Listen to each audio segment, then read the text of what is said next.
Grass, trees, and dew, how I hate you. Please turn the headlights around. Please turn. Here we go. 94.3 The Ox. It's Zach Bryan and Something in Orange on your Monday ride. 8:28 now. Time for Coffee Talk, brought to you by the Comanche Chamber of Commerce and Agriculture. Check them out at #Explore Comanche, Texas, as we welcome in the westerny looking, I guess, Cynthia Newton with Hope Counseling. How we doing? Good. We got Fort Worth Stock Show started. So there you go. A little bit of Western look, right? Yeah, you do. You've never seen this look on me before. No, not really. I don't guess so. Cowgirled up. Hey, you know, I try every once in a while to fit into my community. So, what's today? I have my oldest here with me today. The other two. That guy? Yeah, that's Caleb. Say hi. Anyway, so what is today, Caleb? Dr. Martin Luther King Jr. Day. Okay. What do you when you think of Martin Luther King Jr. Day, what do you think of? I didn't prepare him, so this is totally on the spot. Calling him out. What speech?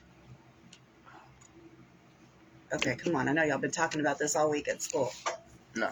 Oh, okay. The younger kids, maybe I should have brought the younger kids. They know. They're all over it. Yeah, I have a dream, right? Oh, yeah. Oh, yeah, that There you one. go. Yeah, so I have a dream. His famous I have a dream speech is what we think about. And, you know, so how interesting it is, as I was trying to sit here thinking of a radio topic, that I didn't realize some things about Martin Luther King that are so important to the mental health world. Okay. And so I did some research last night and was looking, and I was like, wow, what an awesome radio topic. So, you know, every once in a while I have a good one, right? Yeah, an epiphany. So, when we do think of Dr. Martin Luther King, the name resonates with the fight for freedom from segregation and civil rights justice for people of all racial backgrounds and classes. Often overlooked, though, and rarely the focus of media attention, was his quiet fight against his own mental illness. It's been speculated, though he was never officially diagnosed, that he suffered from severe depression. He twice attempted suicide in his youth. Huh. Yeah. Never knew that. Didn't know that either. And later in life, just prior to his assassination, it is reported that several members of his staff attempted to secure a psychiatric intervention for him. Theorizing about his mental health is not meant to be a critique or an attempt to discredit the awesomeness and inspiring actions of Dr. King, but rather to quell the incessant myth that those who suffer with mental illness are incapable of historic accomplishments. So the reason I want to bring this up is because we often forget. I mean, as more and more people that we believe are, you know, we see as famous are opening up about their own mental health struggles. I mean, just, you know, what kind of a day to sit there and look all the way back at Dr. Martin Luther King and realize that he himself suffered with depression to the point of attempting suicide, not once, but twice. So during that period of time, do you realize that he was jailed 29 times? Yeah, I remember that. I remember that. For the peaceful civil obedience. This was peaceful. Right. Or on trumped-up charges. He spent the last 13 years of his life under constant threat of physical harm. Most people have forgotten that he survived an earlier assassination attempt in September of 1958 when he was stabbed in the chest. And afterwards, his surgeons told him a single sneeze could have caused it to puncture his aorta and kill him. Mm. Despite constant threats against his life, King ignored calls for violence and through his advocacy of nonviolent activism ensured a peaceful resolution to the crime of segregation during a tumultuous period at best in our history. As familiar as most people are with this history, most people remain unaware today, as you, that while King was transforming our nation, he did battle with severe depression. So, as an adult, this depression became a stigma.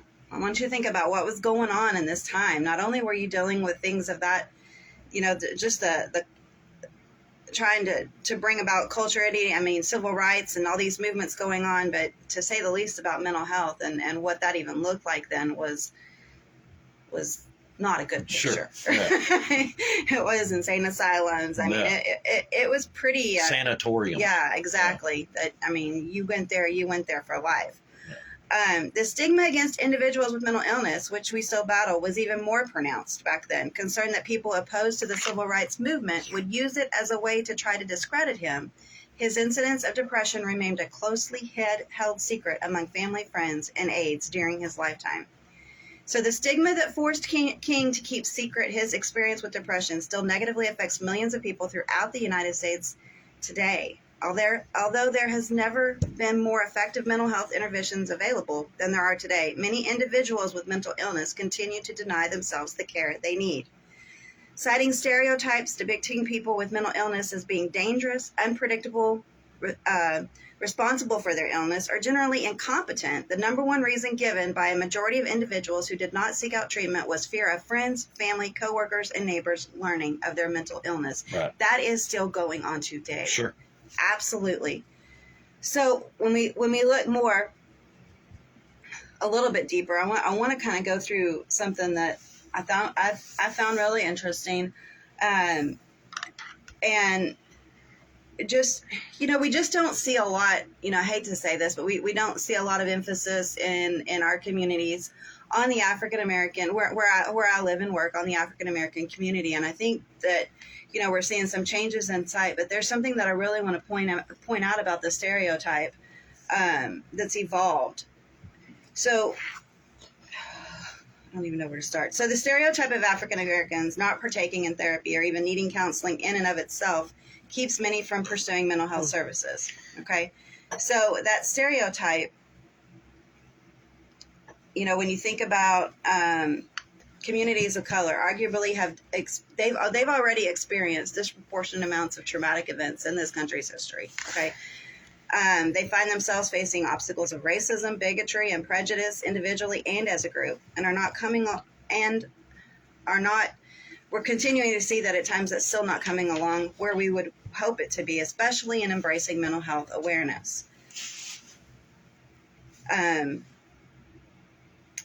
There is a subject matter that I had found in researching that black pain, it just looks like we're not hurting. That's kind of a line that you've heard, I've heard used a couple of times. It just looks like we're not hurting, because, and that's partially because of what they've had to overcome. Okay, so they take away that stigma and the stereotype. They're still so persistent and tenacious that the open and honest discussion of mental illness remains taboo in some communities of color.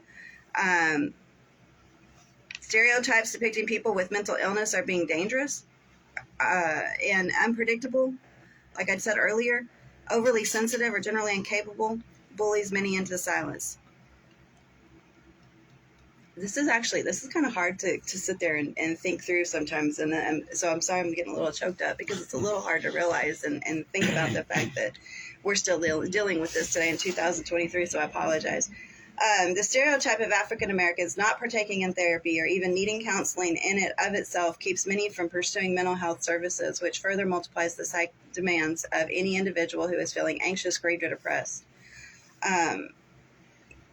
With African Americans, they find themselves often feeling too weak now to reach out for counseling because their ancestors endured even worse hardships in the forms of slavery and segregation without ever talking to a counselor or therapist in the traditional sense. That's something huge to think about. I mean, it's like, my ancestors went through some of the hardest things that they endured. Why I'm so weak to just have to go to counseling, and it's true.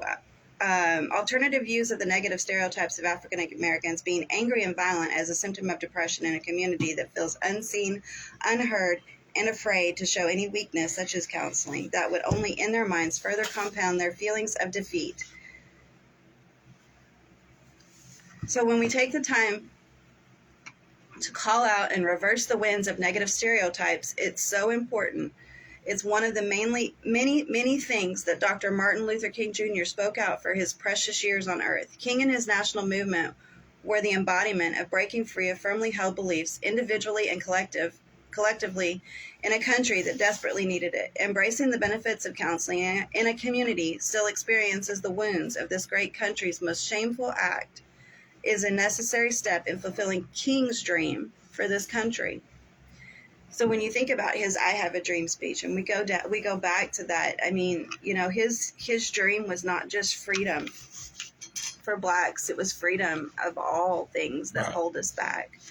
And it's been analyzed by so many people and just so many different researchers and as to what was going on, and then to look at the fact that he had a constant struggle with depression and mental illness that he couldn't even feel like he could talk about in and of itself, and to take those things that he said, just again, look at them a little bit differently, bring to light a whole different meaning, I think, to me at sometimes of some of the stuff that King did talk about.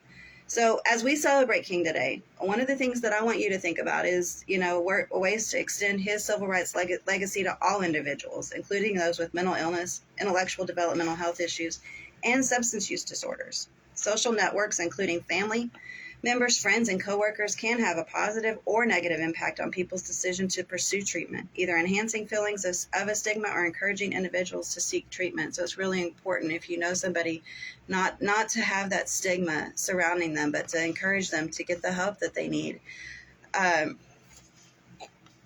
This January, today, as we celebrate and as we honor Reverend Dr. Martin Luther King, one of our nation's most accomplished, let's take a moment and remember that Reverend King intended to create a legacy of acceptance and open-mindedness to all individuals. He understood, perhaps better than most, that the maladjusted have a unique role to play in the fight for freedom, which includes freedom from stigma and stereotype.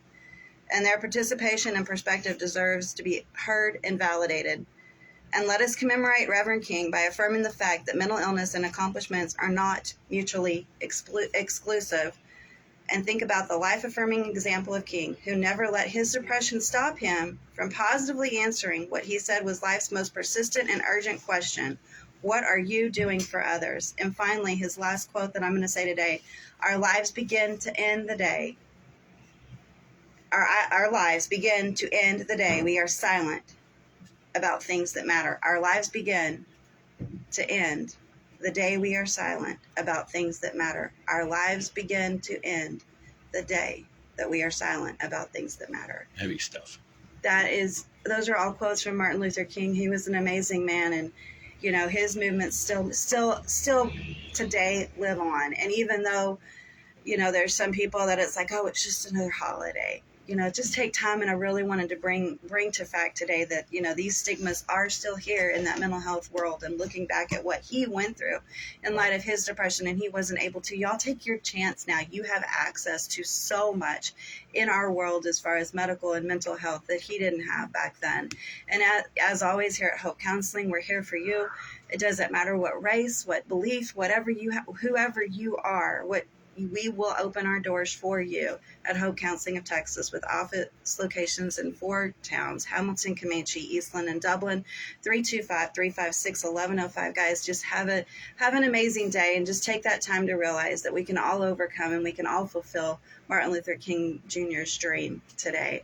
So 325-356-1105, Hope Counseling of Texas. All right, Cynthia Newton, as always, thanks so much. Thank you. Start 'em young and raise 'em right.